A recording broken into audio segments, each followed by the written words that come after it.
all that, I'll tell you what, reading some amazing deals here that are happening in this XRP ecosystem. And I'll tell you what, XRP just got their seat at the table. So as a lot of folks know, the president set up that whole crypto advisory council by, executive order. And they're looking out there at, picking various ones to get on this and that. Well, article comes out this morning how Brad Garlinghouse is a top contender to sitting on that advisory council. And I think some other guys out there like Charles Hoskinson could play a part and stuff like that. And guys, I think this would be massive. The stuff that these guys are going to actually get out there and, decide. I mean, we're talking about an advisory council that is going to help shape crypto regulation in this digital asset space. And one of the major things that they're going to be deciding is, hey, what really is going to define a security and what's really going to define a commodity? Now, do you think that at Brad Garlinghouse, you got Charles Hoskinson, maybe Lehman Baird, and all these other guys in these U.S. cryptos and stuff like that sitting there on the advisory council? Do you believe that they're going to come down, they're going to come out, and they're going to designate, Cardano and XRP and, HBAR and all those ones as, securities? Come on, not on your life. And I think that is sealing the deal, guys. And I think we're going to be hearing an announcement really, really soon about who's going to be sitting on that. Now, right now, hey, he's a contender. And he himself may turn the job down. He might say, well, I'm really enjoying my CEO position over here at Ripple. And, I'm not prepared to take that position. That does not mean that someone from Ripple may not be on it right there. Yep.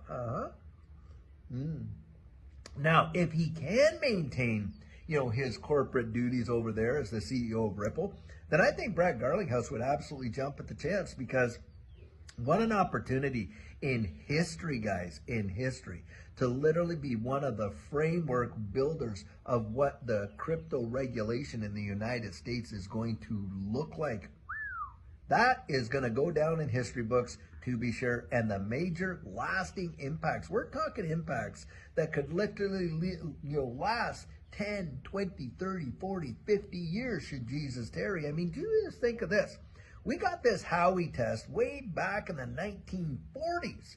And here we are in what, the 2020s, and we're still dealing with that legislation after all that time, some 80 years plus later. That is wild. And yet, that's what they're using to measure what's a security and what isn't in this new digital age, in this digital asset space. And guys, this is where I think, these decisions that we're getting out of courts now, the impacts that they're going to have are going to be way, way, way long lasting, because they're defining what this space will look like and how these applications will be applied, the applications of the law, and how they will define this space. It's going to be massive. In fact, I suspect that the Ripple SEC case, that is going to go down as the new test. It'll be called the Ripple test.